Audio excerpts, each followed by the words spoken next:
예, 다시 한번 여러분 큰 박수 부탁드릴게요.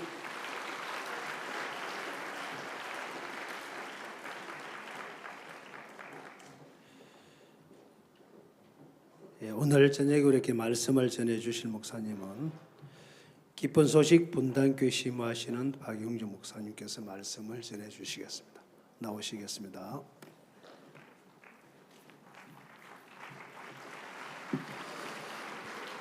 여러분 안녕하십니까? 네, 제가 여기까지 오려고 굉장히 어려운 길을 왔습니다. 여러분 안녕하십니까? 제가 이렇게 팔까지 부러졌는데 대덕까지 오느라고 얼마나 힘들었겠습니까? 힘들었겠죠? 네, 절대로 조심은 안 됩니다. 네,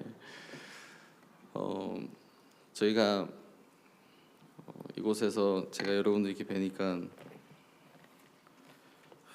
참 부담스럽습니다. 성경 말씀 한 장 보겠습니다. 창세기 1장 1절부터 제가 읽겠습니다.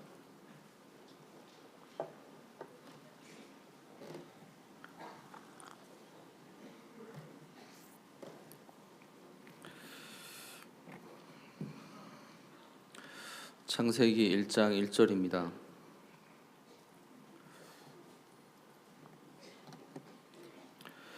태초에 하나님이 천지를 창조하시니라. 땅이 혼돈하고 공허하며 흑암이 깊음 위에 있고 하나님의 신은 수면에 운행하시니라.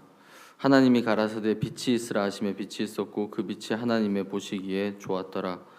하나님이 빛과 어둠을 나누사 빛을 낮이라 칭하시고 어둠을 밤이라 칭하시니라. 저녁이 되며 아침이 되니 이는 첫째 날이니라. 하나님이 가라사대 물 가운데 공창이 있어 물과 물로 나뉘게 하리라 하시고 하나님이 공창을 만드사 공창 아래의 물과 공창 위의 물로 나누게 하시며 그대로 되니라. 하나님이 공창을 하늘이라 칭하시니라. 저녁이 되며 아침이 되니 이는 둘째 날이니라. 8절까지 읽었습니다. 여러분 수양에 오시면 여러분들 꼭 하셔야 될 것이 하나 있는데 그것은 저희들의 마음을 여는 것입니다.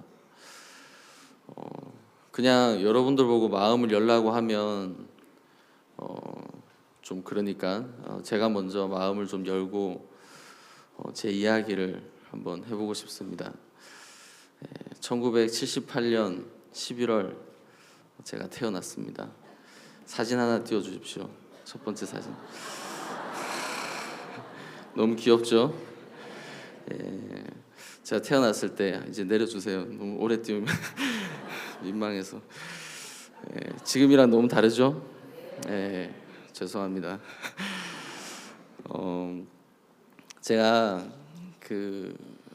저는 저희 부모님은 이 기쁜 소식 선교회에 계셨고 제가 태어났을 때 저희 기쁜 소식 선교회 교회에 있었습니다. 어머니한테 자주 이런 얘기를 들었어요. 야, 너는 어릴 때 굉장히 귀여웠는데 그러면서 교회 애들이 영주 보러 교회 가야 된다 그러면서 사람들이 절 보러 교회를 왔대요. 믿어지세요? 대답 안 하시고 웃기만 하세요. 저도 잘 안 믿어지지만 그때 제가 참 인기가 많았다는 이야기를 들었습니다. 제가 그냥 어릴 때 이제 자주 이제 들었던 이제 노래들은 이제 내영의 노래, 이제 교회에서 들었던 노래들, 그리고 또 뭐 박옥수 목사님, 다른 목사님들의 말씀, 또 여름 성경학교, 주일학교, 수양회. 제 기억으로 수양회가 한 번은 7차까지 있었던 것 같아요. 1차에서부터 7차까지. 그래서 방학이 시작 땡 하면서 이제 수양회를 갔어요. 월요일부터 그때는 토요일까지 했거든요. 그래서 일요일 집에 갔다가 또 짐 싸서 2차 수양회 가고 토요일 했다 또 집에 와가지고 일요일하고 3차, 4차, 5차, 6차, 7차 가고 나니까 개학이더라고요. 제가 초등학교 때 그랬던 기억이 아직 납니다. 여러분들은 너무 좋은 시대에 지금 계셔가지고 저는 아버지가 이제 제가 초등학교 3학년 때 이제 목회를 시작하셨어요. 지금도 하고 계시는데 아까 기도하셨던 목사님 계시죠? 네, 그 목사님 저희 아버지세요. 지금 구미에 계십니다. 네, 기도하신 목사님은 박정수 목사님, 사회 보신 목사님은 박희진 목사님, 저는 박용주입니다. 저희가 제가 아버지가 이게 사역을 하시는 걸 보면서 제 마음에 많은 그런 느낌과 깨달음이 왔습니다. 어떤 깨달음인지 아세요? 나는 절대로 목회를 하면 안 되겠다. 이 어려운 걸 왜 하는지 모르겠다는 생각을 참 많이 했어요. 맨날 새벽에 일찍 일어나야 되죠. 말씀 전해야 되죠. 교제해야 되죠. 어려운 일 있으면 형제자매님들 또 교제하고 이야기하고, 저도 교회에 있으면 하루에 정말 카톡이 한 500개에서 한 700개 와요. 그러면 하루 종일 이거 확인하고 답하고 이렇게 하는, 그걸로 이야기하고, 그것만 해도 이제 하루가 다 갈 정도로, 한 번씩은 새벽 3시에 이렇게 전화가 와요. 목사님 지금 교제해 주실 수 있으세요? 새벽 3시인데. 아, 예. 그 지금 교회로 오세요. 지금 교회에 있습니다. 옷 입고 내려가 보니까 이제 밑에 계시더라고요. 그래서 한 4시까지 이렇게 교제하고 이제 그랬던 적도 있습니다. 제가 봐도 목사라는 이 그 직업은 아니지만 이 직업이라는 것은 나한테 너무 안 맞다는 생각을 했어요. 왜냐하면 저는 이 성경을 보면 진짜 사람이 신령해진다는 느낌이 많이 들어요. 꿈나라에서 성경을 보면 이렇게 많은 환상을 보고 이게 막 꿈속에서 헤매기도 하고, 여러분 기도하다가 여러분 헛소리 하신 적 있습니까? 기도하다가 하나님 감사합니다. 피자가 맛있고 햄버거가 먹고 싶어요. 기도하다 여러분 그런 기도 해본 적 없으시죠? 저는 여러 번 있어요. 내가 무슨 기도를 하고 있지? 이제 생각이 들 때도 많은데, 아무리 절 봐도 나는 목회 같은 건 하면 안 되겠다. 너무 어렵고 힘든 거야. 제 꿈이 있었습니다. 그게 교회 장로님이 되는 게 꿈이었습니다. 왠지 멋있어 보이잖아요. 돈도 많은 것 같고. 그래가지고 난 돈을 많이 벌어서 이제 교회 이제 헌금도 많이 하고 교회를 위해서 뒷받침하는 그런 멋있는 사람이 되고 싶다라는 생각을 이제 고등학교 때까지 그렇게 하고 있었습니다. 이제 대학교 들어가고 이제 하면서 저는 좀 많이 삐뚤어지기도 하고, 또 내가 하고 싶은 일도 많이 하고, 또 부모님한테 거짓말도 많이 하고, 무슨 거짓말 했는지는 다 까먹었습니다.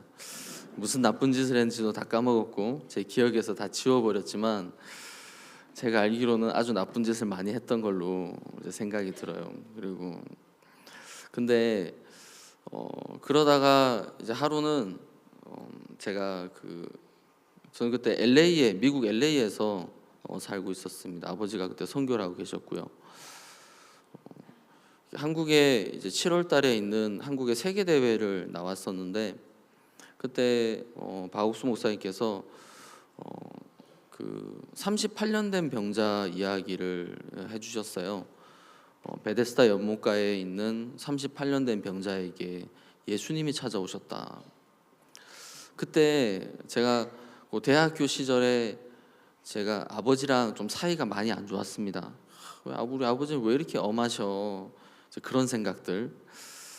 그래가지고 아버지가 저를 오해하시는 것도 참 많은 것 같고, 그러면서 좀 사이가 안 좋았었는데, 제가 그 말씀을 듣고 이제 세계 대회를 참석하면서 제 마음에 작은 변화가 있었습니다.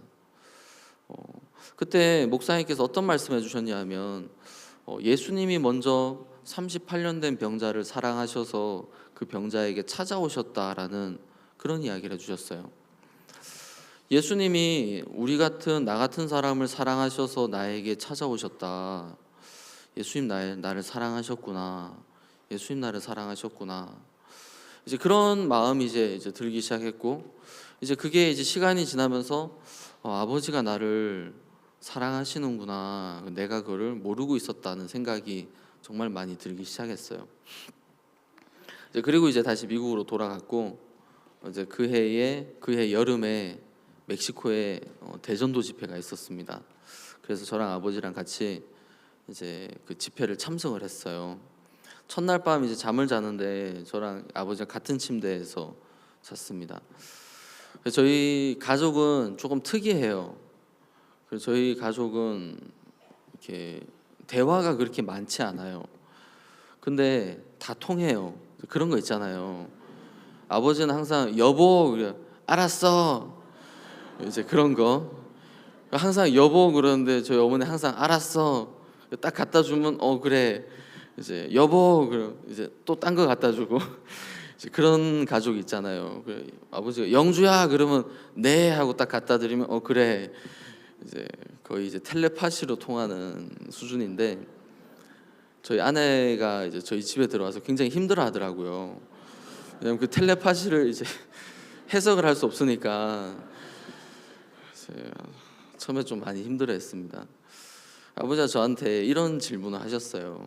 영주야, 너 선교학교 가는 거에 대해 생각해 본 적이 있냐? 저는 많이 생각을 해봤습니다. 가면 안 된다고, 나는 가지 말아야겠다고. 그래서 안 간다고 생각을 했기 때문에 저는 일단 생각해 본 적이 있냐? 그리고 생각해 본 적 있잖아요. 그래서 예 했어요. 그리고 그냥 이제 잠을 잤습니다. 더 이상의 대화는 없었어요. 그리고 그 다음 날 아침에 이제 제가 아침을 먹으러 이제 숙소에서 일어나서 나가는데 어떤 장로님이 저한테 오시더니 영주 박 형제 그러면서 잘했어 그러시더라고요. 어떤 목사님도 저한테 오시더니 영주야 너 정말 잘했어 그러시더라고요. 그래서 또 한 사모님이 오시더니 영주야 너 정말 정말 좋은 결정한 거야. 그래 훈련 많이 받고 와 그러시는데, 이제 그때 이제 사태가 파악이 됐습니다. 제가 이게 내가 아니라고 지금 설명을 해야 되잖아요. 그게 그 얘가 아니라고. 근데 이걸 걷잡을 수 없을 만큼 많은 분들에게 이게 이야기가 돼 있는 거예요. 이거를 이제 박옥수 목사님, 또 다른 목사님, 또 사모님들, 장로님들 전부 다 이제 제가 선교학교 간다고 다들 좋아하시고, 그래서 제가 그렇게 선교학교 갔습니다. 사실 제가 뭐 이렇게 신령하고 그런 게 아니라 뭐 잘하는 게 있어서 그렇게 간 게 아니라 정말 얼떨결에 저는 사역자 안 되고 장로 되려고 했는데 장로도 안 돼보고 지금 이렇게 이 자리에 있는데, 제가 생각해도 어처구니가 없다 싶을 때도 있고요. 어떻게 이런 일이 있을 수 있나 싶을 때가 있습니다. 제가 그렇게 이제 선교학교를 가서 뭐 잘못도 하기도 하고 책망을 듣기도 하고 이제 그렇게 한 7년 거의 8년 정도 시간이 이제 지났습니다. 근데 8년 시간이 지나는 동안 저는 마음이 참 많이 어려울 때가 있었습니다. 마지막 한 2년, 3년 정도는 나는 더 이상 사역을 못 하겠다. 나는 처음부터 목사가 될 사람이 아니다라는 그런 생각을 되게 많이 했습니다. 왜냐하면 여러분 사역이라는 건 이게 뭘 하면 하나님이 도와야 되잖아요. 제가 근간에 정말 신기한 일들이 좀 있었는데, 제가 어떤 이제 자매님한테 그 결혼한 자매님이에요. 부인 자매님이신데 아이가 없어요. 한 8년 정도. 그래서 저는 이제 세계 대회 이제 준비를 하려고 이제 준비를 하고 있는데 그 자매님의 도움이 필요했어요. 자매님 저 좀 도와주세요. 그러면서 제가 그때 했던 말이, 자매님 저랑 같이 일하면 아이가 생길 거예요.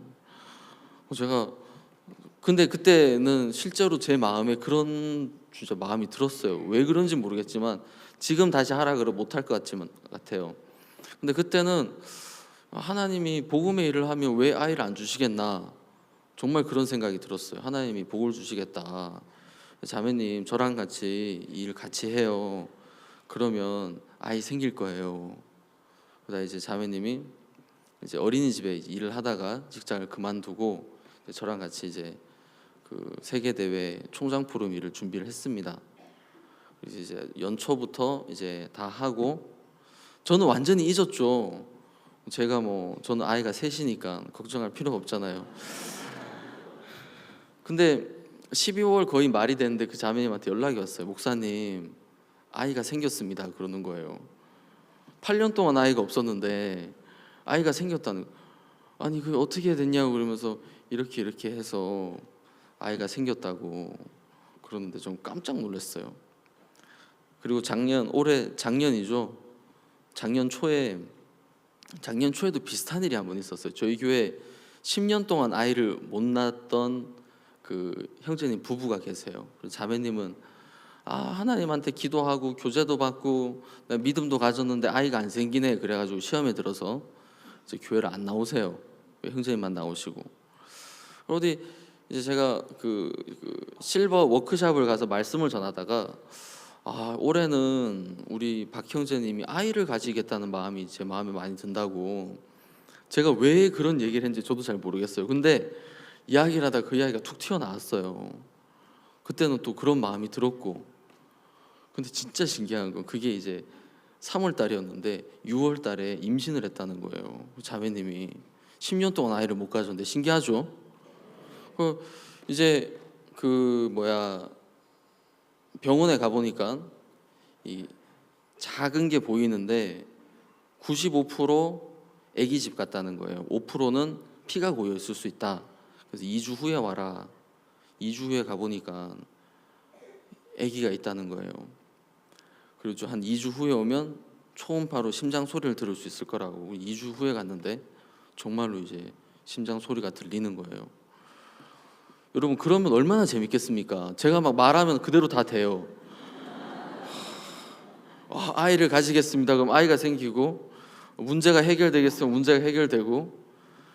근데 제가 미국에 있을 때는 아무리 얘기해도 안 돼요. 아무것도 안 돼요. 되는 것도 안 되고 제가 하면 문제가 생기고 사고가 생기고 어려워지고. 그러니까 나는 더 이상 이 사역이라는 걸 못하겠다. 나는 더 이상 할 수 없겠다. 라는 그런 생각을 굉장히 많이 가졌습니다. 어느 정도로 제 마음이 많이 어려웠냐 하면 하나님이 나를 기뻐하시지 않는가 보다라는 생각을 하기 시작했습니다. 왜냐? 내가 믿음이 없으니까 하나님 나한테 일을 안 하시지. 믿음이 없다라는 건 어떤 뜻입니까? 내가 말씀을 믿지 않고 생각을 믿는 거잖아요. 생각은 어디서 오는 거지? 사단에게서 오는 거지. 그럼 내가 사단을 믿고 있으면 난 사단의 종이네. 하나님 날 싫어하실 거야. 이제 그 생각이 들기 시작하니까 비 오는 날에 밖에 나가기가 무서운 거예요. 밖에서 천둥이 치고 번개가 치면 꼭 하나님이 너 같은 놈은 쓸모없어 그러면서 정말 천둥에 맞을 것 같은. 그래서 정말로 비 오고 그러면 밖에 안 나갔어요. 집에 이렇게 있고 나가지 않고. 제가 우스갯소리 같지만 제 마음이 정말 많이 힘들었었고 어려웠습니다. 이제 그러다가 이제 그렇게 지내는데 이제 박옥수 목사님 저한테 전화를 하셨어요. 저보고 한국에 나오라 그러시는 거예요. 너 나와서 나랑 같이 일하면서 나한테서 믿음도 좀 배워라. 그래서 이제 한국에 나왔습니다. 그리고 그러면서 제가 거의 한 두세 달 동안 제가 아침 8시 거의 8시부터 밤 10시 11시까지 하루 종일 거의 계속 말씀을 들었어요. 목사님 교제하실 때 또 목사님 말씀 전하실 때 한 3개월 정도 말씀을 그렇게 계속 들었고, 첫 한 3주 정도 지나고 났는데 2, 3주가 지났는데 참 신기한 일들이 제 마음에 일어났습니다. 제 마음에 이 말씀이라는 게 제 마음에 들어오기 시작하면서 내가 생각하는 것, 내 마음, 제가 변하기 시작하는 걸 제가 봤어요. 나는 이런 사람이 아닌데, 나는 이런 마음을 가질 사람이 아닌데 하는 그런 생각을 정말 많이 했어요. 나는 작은 생각에도 어려워하고, 나는 많이 두려워하고, 나는 많이 힘들어했던 사람인데 이 말씀이라는 게 도대체 뭐길래 저는 그냥 듣고만 있었어요. 저는 가만히 그냥 앉아서 아 맞아 맞아 맞아 맞아 하고 그냥 그렇게 한 2주 3주 그렇게 해서 한 3개월 정도란 시간이 지났을 뿐인데 제 마음은 완전히 다른 사람이 돼 있는 걸 보았습니다. 저 여러분들에게 한 가지 부탁드리고 싶은 게 있다면 여러분들 이곳에 오셔서 여러분들이 한 가지 꼭 하셔야 되는 건 마음을 여는 것입니다. 마음을 연다라는 건 우리 마음에 있는 것들을 이야기할 수 있고 이제 들고 나올 수 있는 그런 것이거든요. 저희는 마음을 참 많이 닫고 살아갑니다. 하나님의 말씀이 이제 빛이라고 하잖아요.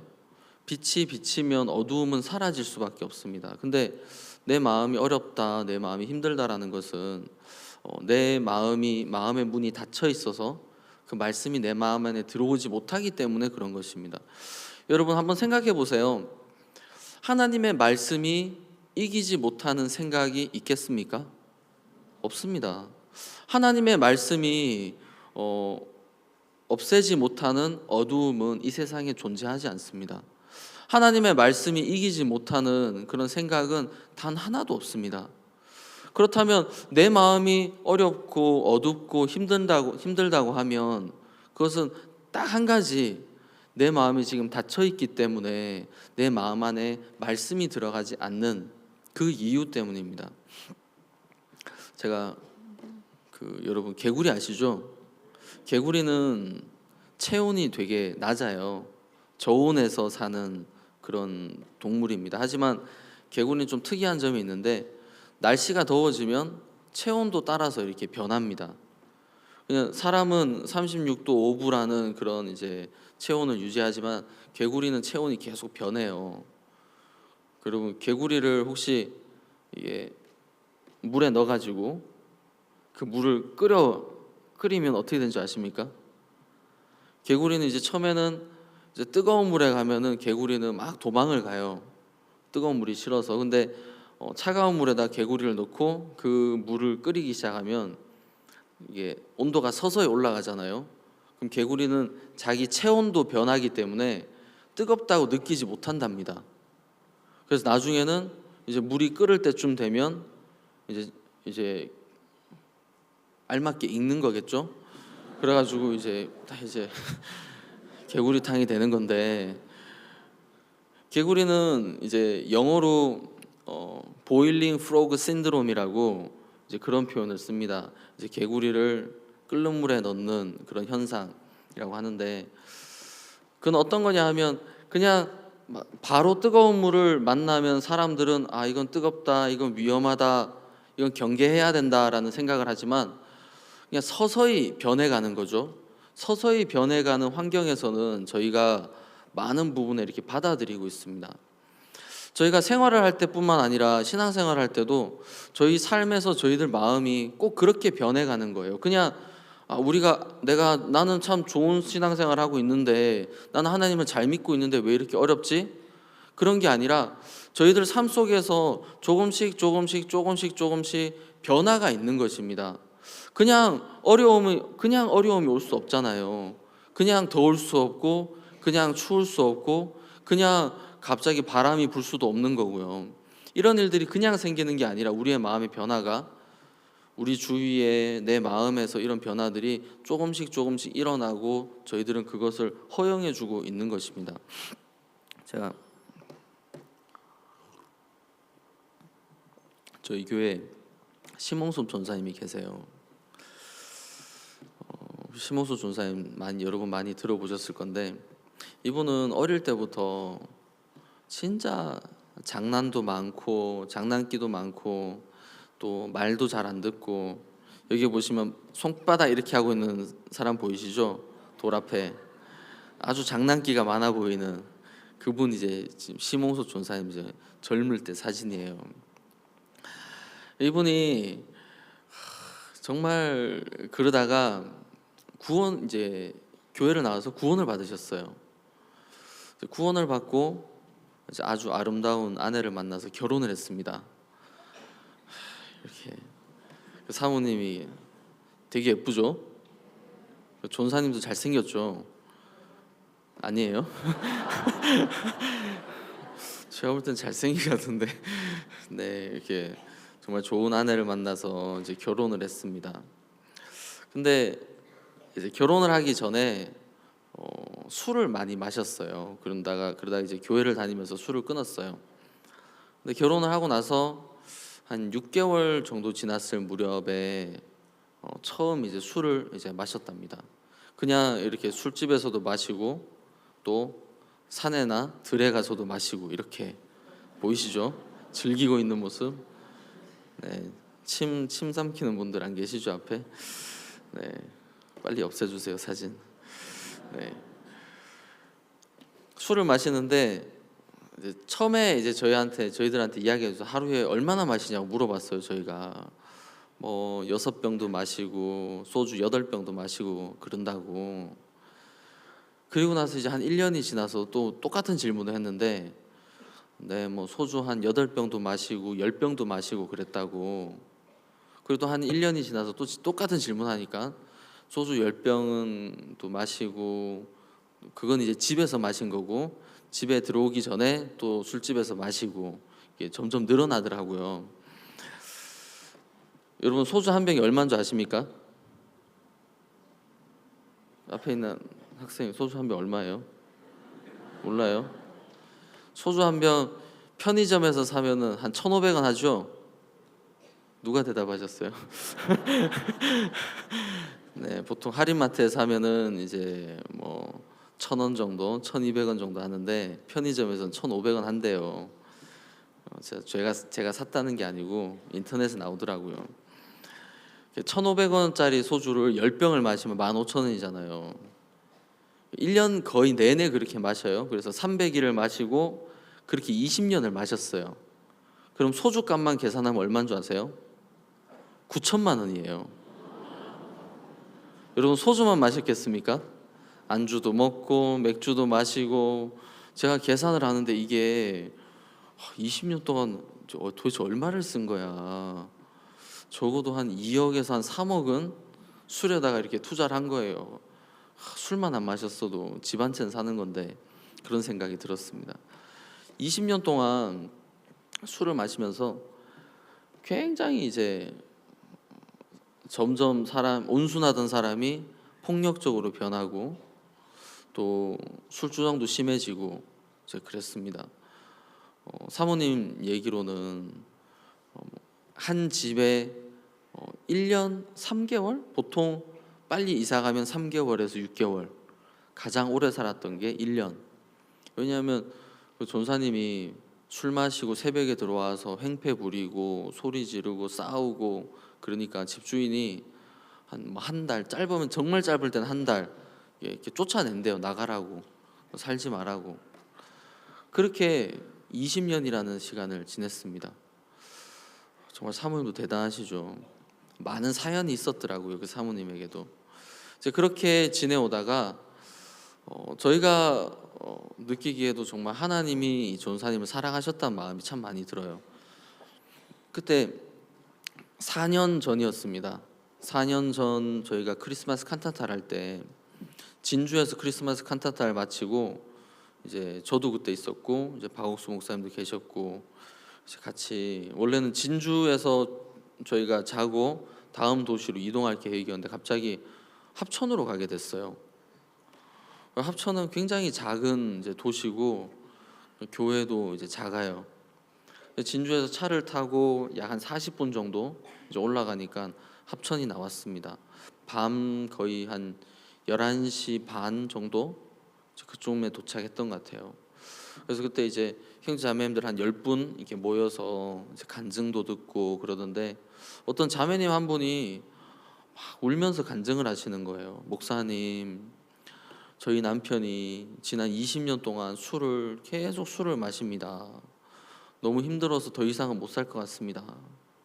나중에 들어보니까 이제 그 일이 있기 한 이틀 정도 전에 그 사모님께서 그 마트에 가가지고 소주 대병 양이 얼마 정도 되는지 아세요? 대병 하나가 소주병 몇 개죠? 5개죠? 일부러 대답 안 하시는 것 같은데 예, 대병 하나가 소주병 5개예요. 그래서 그거를 이제 5개를 샀대요. 대병을 사가지고 남편한테 갖다 주려고, 이거 먹고 죽으라고. 너무 힘들어서 못 살겠으니까 이거 먹고 죽으라고 갖다 줬는데 한 2병인가 먹고 그대로 뻗어버렸대요. 이제 그런 일이 있고, 이제 박 목사님이랑 이제 그 저희가 몇몇 목사님들이 같이 그 합천교회를 갔습니다. 그곳에서 이제 목사님이 이제 그 자매님의, 지금 사모님이죠, 간증을 들으시고 그 형제 한번 부르라고 전화하라고, 목사님 지금은 술 취해서 자고 있을 거예요. 전화했는데 안 받으시더라고요. 그럼 다음 날 아침에 그럼 데리고 오라고, 새벽에 내가 만나겠다고. 그 다음 날 새벽에 이제 왔습니다. 나중에 이야기를 들어보니까 이분은 술을 먹고 술을 깨기 위해서 숙취 주를 또 마신다 하더라고요. 그래서 목사님 만나러 가야 되니까 술이 깨야 되잖아요. 그래서 소주 대병 반병을 마시고 술을 깬 상태로 이제 이빨을 닦고 오셨대요. 그래서 이제 그렇게 술을 그렇게 그러니까 소주 보통 병 2병 반을 마시고 술을 깬 상태로 이제 목사님을 찾아왔습니다. 그래서 이제 저희가 많이 들어본 그 교재 있잖아요. 저가 한 제물로 거룩하게 된 자들을 영원히 온전케 하셨느니라. 심형제, 자네 온전해 안 온전해? 저 안 온전합니다. 이분은 정말 사고도 많이 치고 문제도 많이 일으키고 또 술 마시고 교회 가서 행패도 많이 부리고, 그러니까 그 자매님 사모님도 너무 부끄러워서 교회도 다니기 힘들 정도, 그 정도로 굉장히 심각했습니다. 근데 이제 목사님은 하나님의 말씀은 이제 그런 전사님에게 이 말씀은 우리 모든 사람을 위해서 쓰여진 거다. 이것은 심형제를 위해서 쓰여진 것이다. 성경 말씀에서 무엇이라고 이야기하느냐? 성경 말씀에서 심형제 한번 읽어봐. 저가 한 제물로 거룩하게 된 자들을 영원히 온전케 하셨느니라. 성경에서 뭐라 그래? 온전하다고 합니다. 심형제는 온전해 안 온전해? 안 온전합니다. 정말 저도 옆에 있었고 그 대화를 계속 들었습니다. 이 대화가, 똑같은 대화가 거의 한 15분 정도 반복이 됐어요. 그러다가 마지막에 전사님 마음에 이런 생각이 들었대요. 아니, 목사님도 나보고 온전하다고 하시고 또 성경에서 하나님도 나한테 온전하다고 하시는데 내가 뭔데 자꾸만 아니라고 하지? 여러분 이해 가시죠? 목사님 나보다 훨씬 나은 분이고 하나님은 물론 나보다 훨씬 뛰어난 분인데 이분들이 나한테 온전하다고 하는데 나는 안 온전하다고 하는 거예요.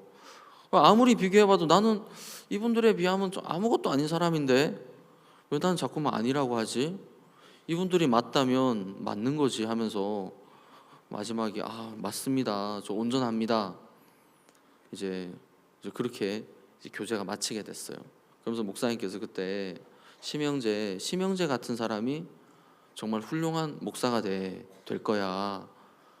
그런 이야기를까지 해주셨고, 심형제 자네 선교학교 들어와 그러셨어요. 저희는 옆에 있다가 어떻게 했겠습니까? 저희도 모르게 웃음이 나오더라고요. 20년 동안 술에 찌들어 살았던 사람에게 선교학교 들어와 그런데 선교학교 아무나 들어가는 곳입니까? 저 같은 아무나나 들어오긴 했지만 저도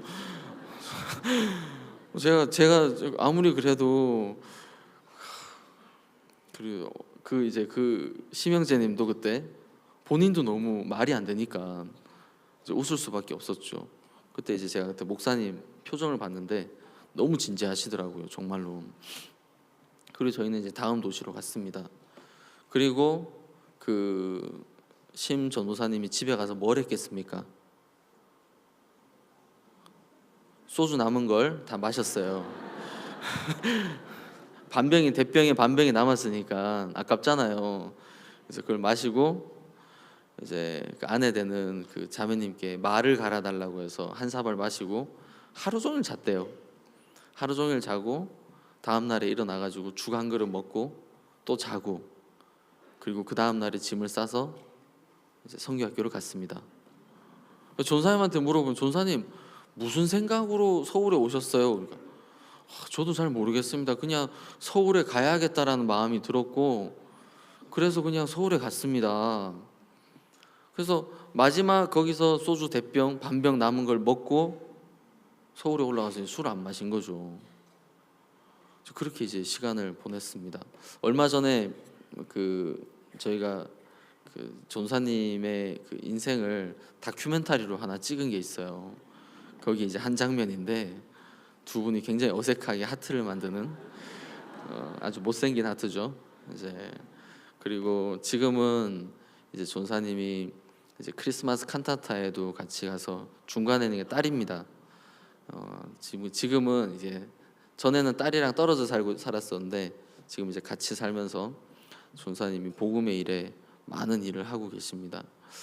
지금은 뭐 집회에서 말씀도 전하시고 또 미국이나 또 여러 군데 가서 칸타타를 할 때 옆에서 돕고 계시고 많은 복음의 일에 함께 하고 계십니다. 제가 이 전사님이 저희 분당교회에 오셨어요. 지금 저희가 같이 지낸 지 약 한 2년이 조금 지났습니다. 자, 전사님을 보면 되게 신기한 게 하나가 있어요. 한 번은 수원에 계시던 목사님께서 저에게 이런 이야기를 하시더라고요.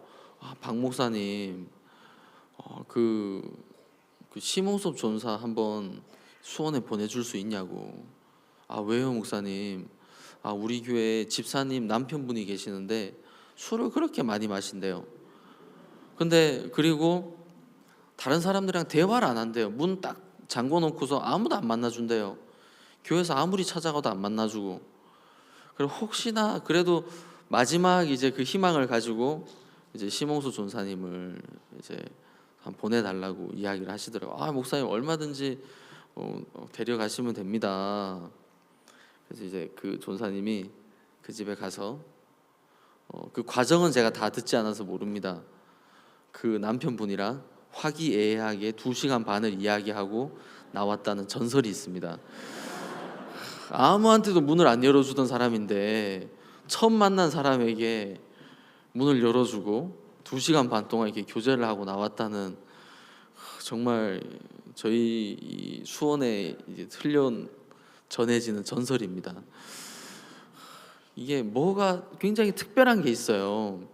정말 특별한 게 있어서 알코올 중독자들, 술에서 벗어나지 못하는 분들은 심호소 전사님을 딱 만나면 마음을 열어요.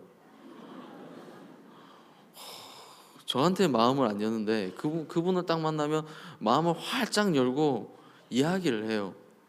전사님이 뭐 화술이 좋거나 뭐 이야기를 재밌게 하거나 그러는 분은 아니거든요. 완전 경상도 사나이 이제 그런 분인데 마음을 여니까 거기다가 말씀을 전하고 이제 그래서 한 분씩 변하고 이제 술에서 벗어나고 하는 그런 간증을 제가 들으면 너무 신기해요.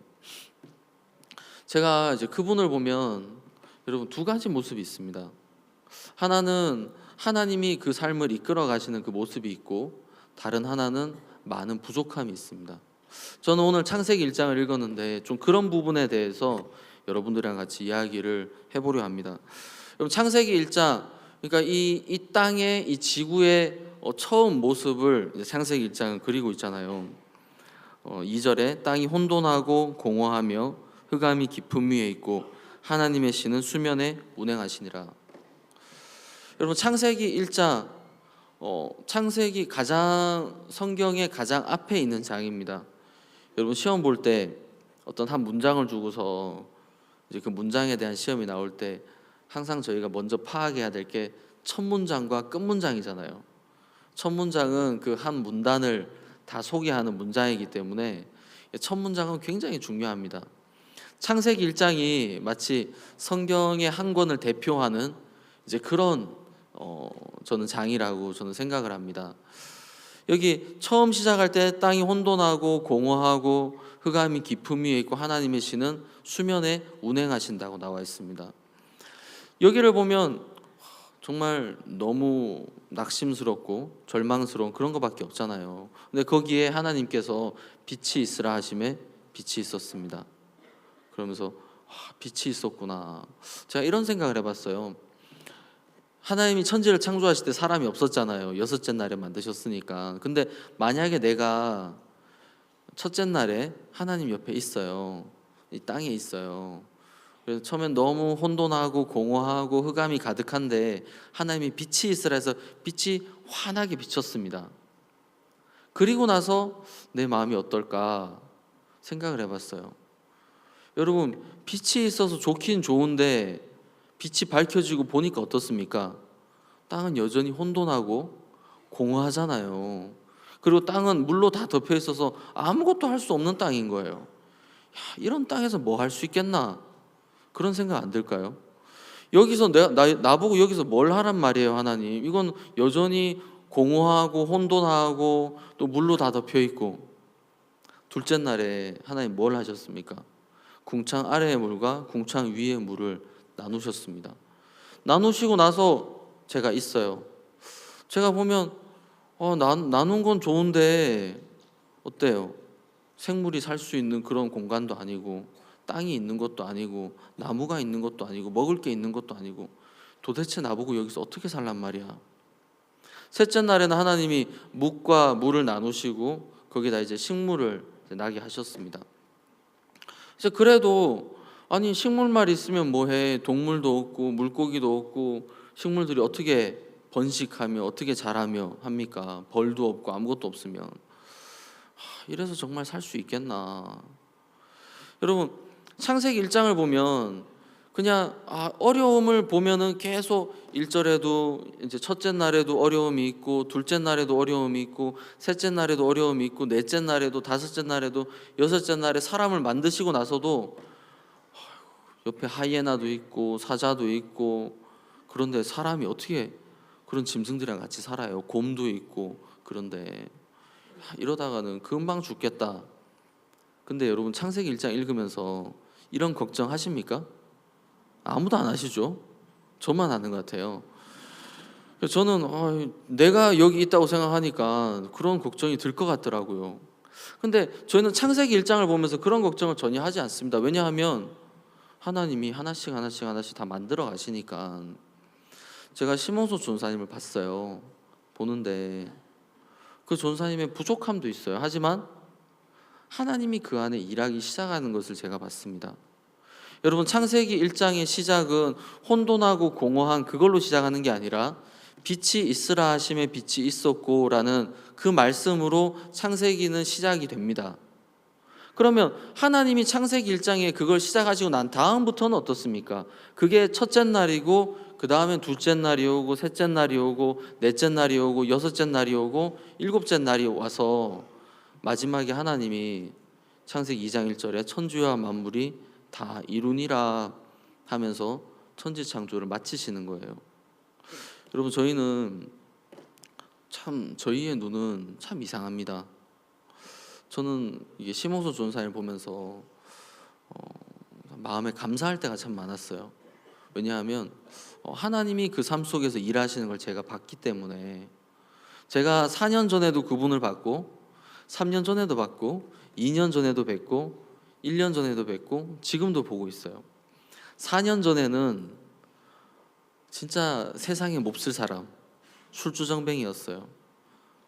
3년 전에는 선교 학생이었고 2년 전에는 이제 전도사님으로 계셨고 1년 전에는 집회 강사로 또 칸타타를 돕는 복음의 일꾼으로 일하고 있고 지금은 더 많이 변해서 이제 가족이 같이 복음을 섬기는, 이제 딸도 저희 교회 같이 와서 같이 크리스마스 연극도 하고 수양회 때 연극도 하고 같이 일하거든요. 가족이 같이 복음을 섬기는. 그러니까 한 해가 지나면 지날수록 하나님이 그 가족에게 전사님의 삶에 일하시는 걸 제가 보는 거예요. 하나하나 꼬집어 보면 부족한 부분은 정말 많아요. 근데 그게 문제가 되겠습니까? 하나님 일하고 계시면 그게 문제가 됩니까, 여러분? 안 되잖아요. 창세기 1장에 하나님 빛이 있으라 하셨지만 땅은 여전히 혼돈하고 공허했습니다. 그럼 그게 문제가 됩니까? 땅이 혼돈하고 공허한 건 전혀 문제가 안 되는 것은 하나님이 그것을 계속 바꿔가고 계시는 거잖아요. 하나님이 일을 하기 시작하신 거잖아요. 근데 어떤 사람들은, 어떤 그리스도인은 하나님 땅이 혼돈하고 공허하잖아요. 여기에는 아무것도 심을 수가 없어요. 여기는 아무것도 자랄 수가 없어요. 여기는 내가 열매가 있다고 해도 이걸 거둘 수도 없고 내가 아무것도 할 수 없는 이런 땅이에요 하면서 하나님에게 불평하기도 하고 어려워하기도 하고 힘들어하는 그런 사람들도 있습니다. 여러분, 저희는 저희 마음을 이렇게 되게 바꾸고 싶어 해요. 제가 이제 박옥수 목사님과 교제하고서 가장 좋았던 교제 뭔지 아십니까? 목사님 저한테 이제 알겠지? 예, 알겠습니다. 그래, 이제부터는 가서 낮잠 자고 TV 보고 맛있는 거 먹어 그러시더라고요. 깜짝 놀랐어요. 그때 제가 목사였는데 그때 낮잠 자고 TV 보고 맛있는 거 먹어. 너무 좋죠. 여러분, 그렇게 교제해 주시는 분들을 만나야 돼요. 낮잠 자고 자고 싶으면 자고 먹고 싶으면 먹고 그렇게 푹 쉬어. 그래서 예, 이제 너무 좋더라고요. 그러다가 하나님이 어떤 마음을 주실 거야. 그러면 그 마음을 따라서 온 마음으로 일을 하면 돼. 그럼 하나님 마음 안 주시면요? 그러면 계속 낮잠 자고 먹고 놀고 그러면 되겠네. 이제 그때 너무 좋았어요. 근데 보니까 하나님이 마음을 너무 많이 주시더라고요. 그래서 잠잘 시간도 없고 밥 먹을 시간도 없고 낮잠 잘 시간도 없고 이게 그런 뜻인지 몰랐어요. 처음에 들을 때 너무 달콤했는데, 여러분, 우리가 죄를 안 지으려고 하면 안 지을 수 있습니까? 또 죄를 막 지으려고 한다고도 막 지을 수 있는 것도 아니잖아요. 여러분, 저는 제가 이제 목사님께 한 작년인가 좀 마음이 어려워서 이제 교제를 신청했어요. 무슨 교제냐? 목사님, 전 요즘에 성경을 잘 안 봐요. 이제 여러분, 성경 많이 보십니까? 왜 성경 안 보세요? 성경 보셔야지. 제가 목사님께, 목사님 저 요즘 성경이 잘 안 봐져요. 마음이 자꾸만 이렇게 잘 안 잡히고 그래요. 목사님 그러시더라고요. 나도 기도가 잘 안 돼서 안 됐던 적이 있으셨대요. 기도가 잘 안 됐대요. 그래서 되게 궁금하더라고요. 그래서 목사님 어떻게 하셨어요? 나는 기도가 잘 안 돼서 하나님한테 기도했어 그러시더라고요.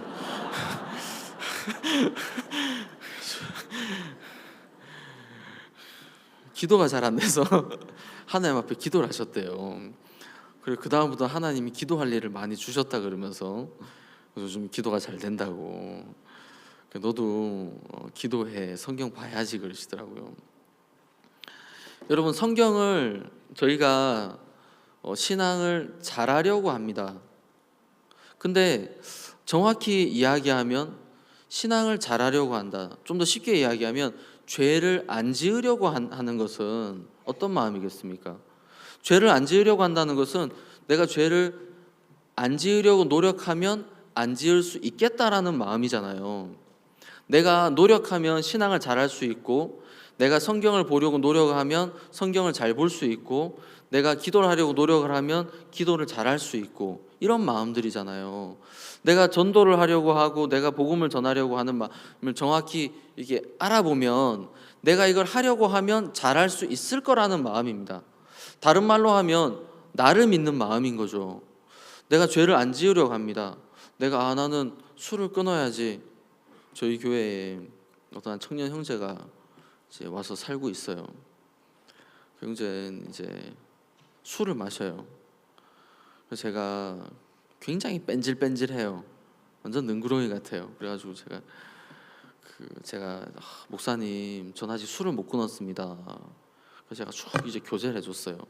교제를 해주고 나니까 저한테 도로 이렇게 질문을 하더라고요. 목사님, 만약에 다시 또 술을 마시고 싶어지거나 술을 마시게 되면 어떻게 해야 됩니까? 제가 이제 생각이 들더라고요. 왜냐하면 제가 교제를 해줄 때는 하나님이 너 이제 술 끊었어, 이제 믿음을 이제 이야기해 줬어요. 너 이제 온전해, 술 다 끊은 거야, 하나님이 끊게 해주실 거야. 그리고 나서 술을 마시면 어떻게 해야 됩니까, 여러분? 어떻게 해야 되죠? 술 안 끊으려고 노력해야 됩니까? 아니, 술 안 마시려고 노력해야 됩니까? 아니면 술을 계속 마셔야 됩니까? 어떻게 해야 돼요?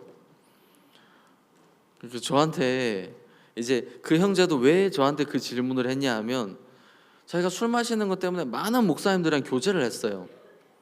교제를 했는데 하나같이 하나님이 해주실 거야, 넌 이제 온전해 라고 이제 이야기를 해주시고, 근데 자기는 그래 온전한데 또 가서 술을 마시는 거예요. 그러면 마음이 어떻습니까? 온전해 하고 계속 마셔야 됩니까? 나 온전해, 마시고 또 마시고 또 마시고, 나 온전해. 자기 마음에도 이해가 안 가는 거예요. 그래서 저한테 이제 그 질문을 하더라고요. 그래서 제가 뭐라고 대답했겠습니까? 저는 좀 사람이 좀 특이해요. 마시라 그랬어요. 야, 가서 술 마셔. 왜냐하면 마시지 마라 그랬다고 안 마실 사람이 아니거든요. 마시지 마라 그러면 몰래 마시고, 그냥 마시라 그러면 대놓고 마시고. 그걸 제가 알기 때문에 마셔. 하지만 제가 한 가지 아는 게 있는데, 하나님의 우리 마음이 열려 있어서 하나님의 말씀이 그 마음 안에 들어가면 술이 끊어집니다. 맞습니까, 여러분? 네, 정말 그렇습니다. 여러분, 하나님의 말씀이 우리 마음에 들어가면 우리는 변하게 돼 있습니다. 저는 제가 좋은 목회를 하려고 참 많이 노력을 했었습니다.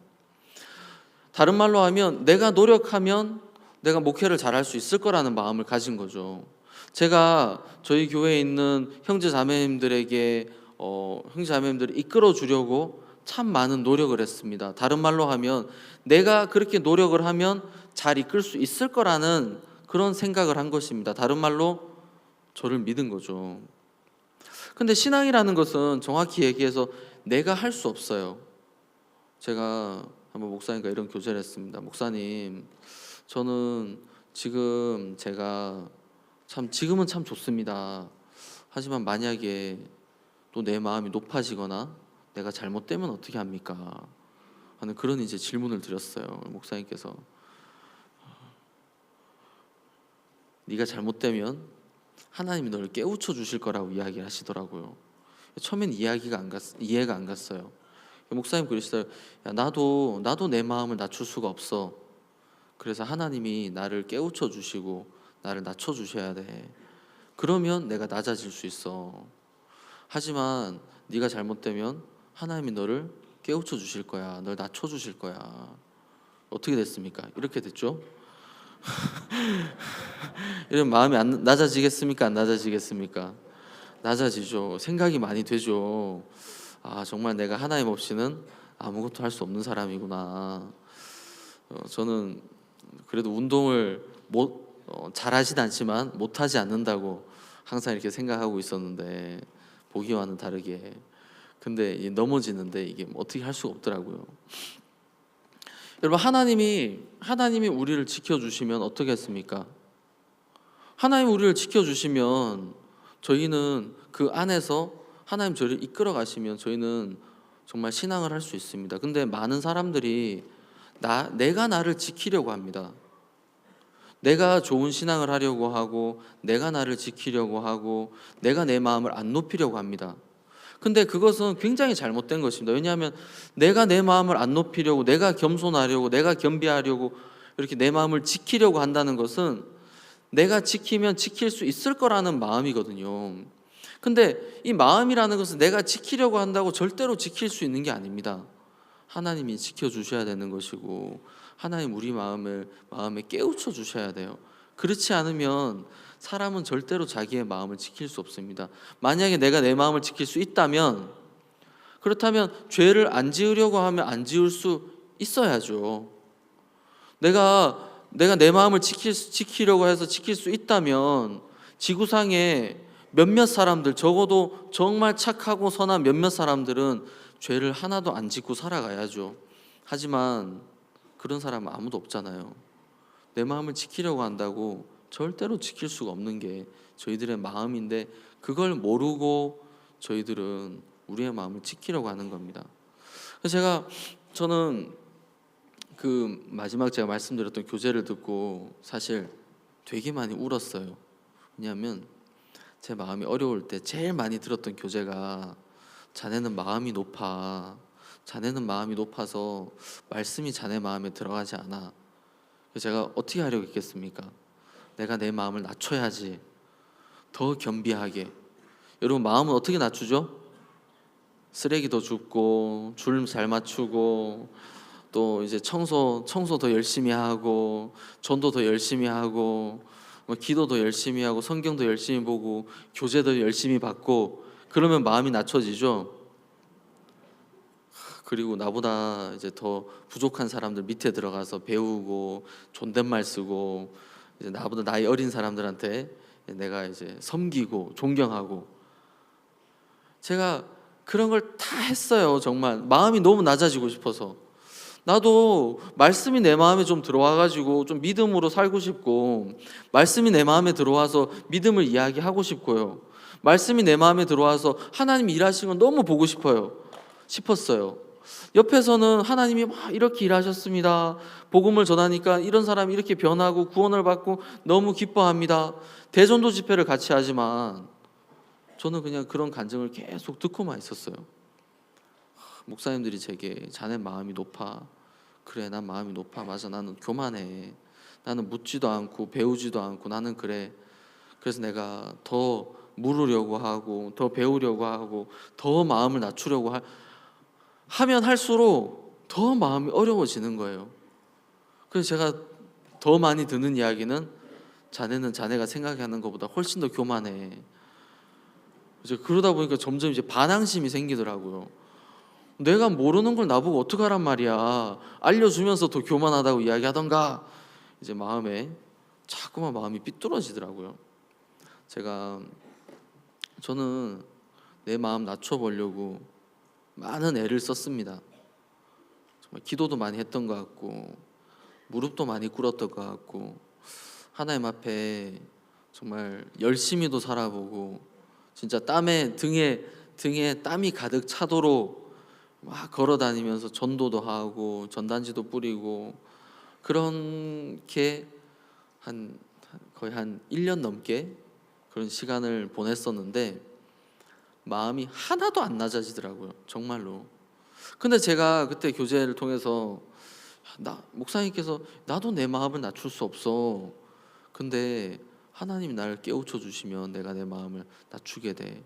하나님이 날 보여주시면 내가 내 마음을 낮추게 돼. 제가 그때 알게 됐습니다.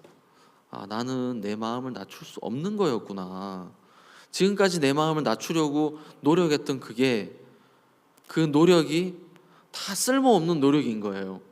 이건 내가 할 수 없는 건데 내가 하려고 하면 할수록 어려워지는 거예요. 힘들어지고 괴로워지는 거예요. 여러분, 죄를 안 지으려고 하면 할수록 어떻습니까? 더 힘들고 더 괴롭고 더 어려워지는 거거든요. 제가 어디 한 지방에 갔을 때 어떤 장로교 목사님께 이런 이야기를 들었습니다. 그 목사님께서 이제 복음을 듣고 구원을 받고 나서 제게 이런 간증을 해주시더라고요. 목사님, 저는 율법을 지키려고 참 많은 노력을 했습니다. 믿음으로 말씀대로 살아보려고 정말 많이 노력하고 공부했는데, 죄를 안 지으려고 하면 할수록, 율법을 지키려고 하면 할수록 점점 더 어려워지는 걸 봤습니다. 그리고 더 믿음을 가지려고 내가 성경을 공부하고 하면 할수록 더 혼돈스러워졌습니다. 그래서 제가 저희 교인들에게 이렇게 이야기했습니다. 여러분, 하나님을 적당히 믿으십시오. 너무 많이 믿으면 힘듭니다. 지금 아는 만큼만, 요만큼만 믿으십시오. 정말 그렇게 이야기하셨대요, 교회에다가. 왜냐하면 본인이 믿어보려고 하고 마음을 낮춰보려고 하고 죄를 안 짓고 율법을 지키려고 하고 더 하나님을 알려고 하면 할수록 너무 마음이 괴로워지고 어려워지는 거예요. 그러면서 그 이제 교회에 계시는 분들에게, 교인분들에게, 여러분 그냥 교회 지금 나오는 만큼만 나오고 헌금하고 이제 기도하고 말씀 듣고 이 정도만 하십시오. 더 많이 하려고 하면 안 됩니다. 적당히 하시는 게 가장 좋습니다. 진짜 안타까운 현실이죠. 하나님이 일하시면 20년 동안 술에 빠져서 지내던 사람도 한순간에 정말 훌륭한 하나님의 종으로 변할 수 있는 게 이게 말씀의 능력인데, 그거를 모르니까 그냥 적당히 믿으십시오 라고 밖에 할 수 없었다고. 그 목사님께서 나는 지금까지 잘못 알고 있었습니다. 내가 이 복음을 몰랐습니다. 내가 하나님의 말씀을 정확히 몰랐습니다. 저는 저희 교인들에게 이렇게 이야기하던 사람이었습니다 하면서 막 저에게 간증을 해주셨어요. 그럼 저는 여러분들에게 말씀드리고 싶은 게 뭐냐 하면, 창세기 1장에는 하나님이 일을 하시는 것이 나옵니다. 근데 저희는 그리스도인이잖아요. 그리스도인은 하나님이 일하시는 것을 바라보는 사람입니다.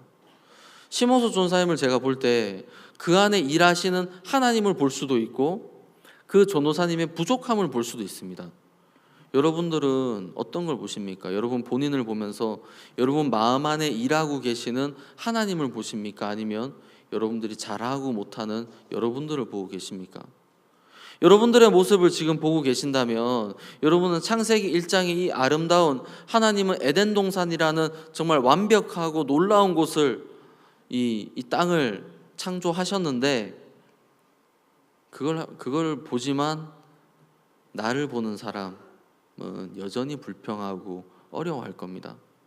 하지만 이 땅에 일하시는 하나님을 보면 첫째 날만 돼도 하나님이 빛을 만드셨구나, 하나님 이곳에 일하기 시작하시는구나, 하나님 이곳에 일을 하시네, 그러면 아무 문제 없겠다. 제가 한 번은 어떤 아가씨랑 이제 교제를 하게 됐습니다. 이 아가씨는 나이가 한 20대 중반 좀 넘은 그런 아가씨인데 귀신에 잡힌 그런 아가씨였어요. 마치 초등학생처럼 이야기하고 행동하고 말하고. 그래가지고 제가 이제 만나서 이제 이야기를 하는데 잘 안 듣더라고요. 그래서 교제를 하고 이제 첫날을 마쳤습니다. 둘째 날이 됐어요. 둘째 날 오전인데 그 어머니한테 전화가 왔어요. 목사님, 저희 딸이 지금 병원에 있습니다. 아니 왜요? 새벽에 복음반을 이제 들으러 왔는데 갑자기 몸이 막 꼬이기 시작하더래요. 딸아이 몸이 막 꼬이면서 막 쓰러지고 막 힘들어하고, 그래서 지금은 병원에 지금 링거 주사를 맞고 있다고. 제가 목사님께 이제 여쭤봤어요. 목사님, 어제 저희 찾아왔던 그 아가씨 있잖아요. 지금 병원에 있답니다. 왜? 새벽에 말씀을 들어 왔는데 몸이 꼬이면서 너무 힘들어가지고 지금 병원에서 주사를 맞고 있답니다. 목사님 제게 질문을 안 하셨어요. 그게 뭐냐 하면 말씀이 마음에 들어가? 하고 그렇게 물어보셨어요. 말씀이 그 마음 안에 들어가느냐? 그래서 제가 이게 생각을 하고 있는데, 많은 말씀은 아니지만, 전부는 아니지만 몇몇 이야기들을 이제 그 아가씨가 이렇게 받아들이는 걸 제가 봤어요. 예 목사님, 말씀을 받아들입니다. 그러면 아무 문제 없어, 그러시더라고요. 그래서 제가 이제 이야기를 듣고 돌아와서 이제 생각을 했죠. 지금 말씀을 들으러 수양에 와서 복음반에 들어갔는데 몸이 막 꼬이고 몸이 너무 안 좋은 이 상태가 지금인데 아무 문제가 없다. 왜냐하면 말씀이 들어가니까. 여러분 그렇습니까? 여러분들은 어떤 눈으로 보고 계십니까? 여러분들 말씀은 우리 마음에 들어오면 어떤 어두움도 어떤 문제도 해결할 수 있는 능력이 있습니다. 그게 하나님의 말씀입니다. 말씀은 빛이기 때문에 어떤 어두움도 이길 수 있습니다. 말씀은 하나님 그 자체이기 때문에 우리 마음에 들어오면 어떤 생각도 이기는 것이 하나님의 말씀이거든요. 그럼 그 말씀이 들어가는데 왜 지금 이렇게 링거 맞고 있고 어려워하는 게 문제가 되겠습니까? 이 땅에 어떤 큰 공허함이 있고 혼돈함이 있고 큰 산이 있고 문제가 있다고 해도 하나님의 말씀이 그 땅에 임하기 시작했다고 하면 그건 이제 아무 문제가 되지 않는 거거든요. 하나님의 말씀이 그 안에 들어가기 시작했다고 하면 거기에 뭐 땅이 없어도 또 뭐 야채나 채소를 심을 나무를 심을 그런 무티 없어도 물고기가 살 물이 없고 새들이 날아다닐 그런 공간이 없어도 문제가 되지 않는 거예요. 하나님의 말씀이 거기에 임하기 시작했다면. 근데 저희들은 그렇게 생각하지 않죠. 하나님, 제 삶 속에 이런 문제가 있습니다. 제가 창세기 1장을 보면서 너무 감사한 거예요. 창세기 1장에 빛이 있으라 하심에 빛이 있었고, 이것은 저희들 마음속에 복음이 임하는 그 빛이잖아요. 내 마음에 복음이 임했다. 그러면 이제 창세기 1장이 시작된 건데, 그러면 내 마음에 지금 내 마음에 있는 이런 문제, 이런 어둠, 이런 어둠, 이게 문제가 되나? 창세기 1장을 보니까 아무 문제가 안 되는 거예요. 하나님이 내 삶 속에 일을 하기 시작하셨어요. 하나님이 심호소 전사님 삶 속에 일하기 시작하셨어요. 그래서 4년 전부터 지금 보면은 많은 문제가 있었어요. 많은 잘못하는 것도 있고 실수하는 것도 있고 부족한 부분도 있고 그랬어요. 근데 제가 4년이 지난 지금 보면은 아무것도 문제가 안 되는 거예요. 왜냐하면 하나님이 일하기 시작하셨으니까.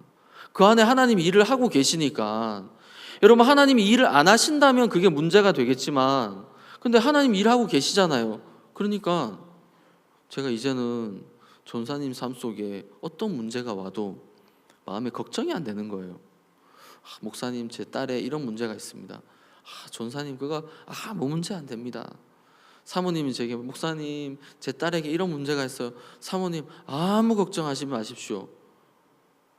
제가 뭐 해결할 수 있는 능력이 있는 건 아니지만 분명히 하나님이 그 삶 속에 일하고 계시기 때문에, 하나님 그 가족에 일하고 계시기 때문에 아무 문제가 안 되는 거예요. 사모님, 전도사님, 하나님이 창세기 1장 첫째 날, 둘째 날, 셋째 날, 넷째 날, 다섯째 날, 여섯째 날 통해서 모든 걸 다 만드실 겁니다. 모든 걸 다 창조하실 겁니다.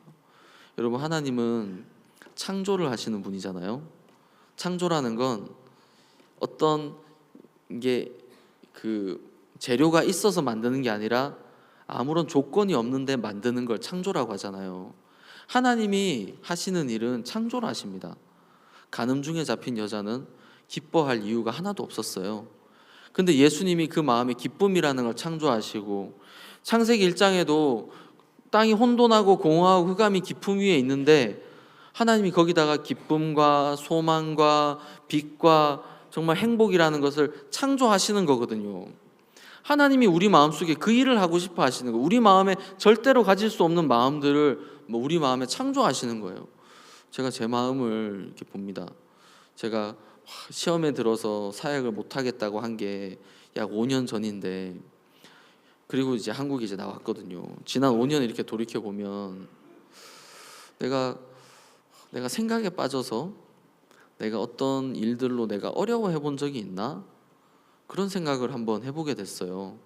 내가 시험에 빠져서 내가 어려워하고 어두워진 적이 있나?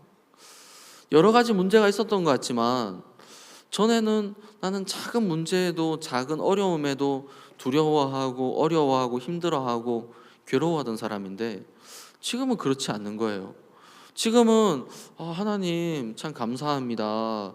하나님 이거 아무 문제 아니네요 하면서 제가 하나님 제 주위에 일하는 걸 참 많이 봅니다. 제가 아까도 간증드렸지만 저희 교회 10년 동안 아이를 못 가진 그 이제 형제님, 이제 내년 이제 올해죠. 올해 3월 달에 이제 출산 예정이에요. 제 달력에 이렇게 적어놨어요. 그 형제님이 주일학교 반사부장이에요. 애가 10년 동안 없는데 주일학교 반사부장을 몇 년 동안 해왔어요. 그러니까 얼마나 힘들겠어요. 그 형제님 간증을 하면서 막 이제 임신한 걸 이제 정확하게 알고 나서 간증을 하러 이제 간증 그 찬송 지휘대 올라왔는데 우느라고 간증을 못 해요. 막 이제 등치는 정말 키는 한 180 넘는 등치가 산만한 형제님인데 막 울어요. 저는 지난 10년 동안 저는 저주받았다고 생각하면서 살았습니다. 처음에는 아이가 생기겠지 하다가 안 생기니까 나는 저주받았구나. 난 아이가 안 생기는구나. 근데 이제 아이가 생기니까 저는 이제 좀 약간 무서워요. 왜냐하면 그 아이가 태어나서 걔가 교회에 왔다. 딴 애가 걔를 건드리면 어떻게 될 것 같아요? 난리 나죠. 그 형제 이 아들이 어떤 아들인데 그러면서 이제 그런 거 생각하면 정말 걔는 특별 이제 보호 대상이에요. 저희 교회 아직 태어나진 않았지만 여러분 저희 주위에 하나님이 일하시는 걸 보면 얼마나 감사하겠습니까? 하나님이 역사 안 하시는 거 아니고 하나님 일 안 하시는 건 아닌데 우리는 그 하나님이 일하시는 걸 안 보고 우리의 부족함, 우리의 모습, 내가 잘하는 것, 내가 못하는 것 그러다 보면 어떻게 됩니까? 내가 죄를 안 지으려고 할 것이고 내가 신앙을 잘하려고 할 것이고 내가 성경을 보려고 할 것이고 내가 기도를 하려고 하다가 보면 점점 지치고 힘들어지겠죠. 아, 성경 보려고 해도 안 되네. 기도하려고 해도 안 되네. 복음 전하려고 해도 안 되네. 죄 안 지으려고 해도 안 되네. 신앙 잘하는 건 너무 어렵다. 너무 힘들다. 여러분 왜 신앙이 어려워야 됩니까? 신앙은 정말 기쁘고 감사하고 즐거워야 되는 거잖아요. 하나님이 일을 하시는 거기 때문에. 여러분 창세기 1장에는 하나님이 일을 하기 시작하셨습니다. 근데 저희 가운데는 이 두 부류의 사람들이 있습니다. 그 일하시는 하나님을 보는 사람이 있고 땅이 혼돈하고 공허한 것을 보는 사람이 있습니다. 여러분의 마음은 어떻습니까? 여러분의 마음이 땅이 혼돈하고 공허하고 과목이 자랄 땅이 없고 내 옆에는 사자가 있고 하이에나가 있고 그런 걸 여러분들이 보고 계신다면 여러분들은 하나님과 떨어져 있는 사람입니다. 근데 여러분들이 이 안에 하나님이 계시는구나. 하나님이 내 삶 속에 일하고 계시는구나. 하나님이 나를 지금 이끌어가고 계시는구나. 하나님 나에게 일을 하기 시작하셨구나.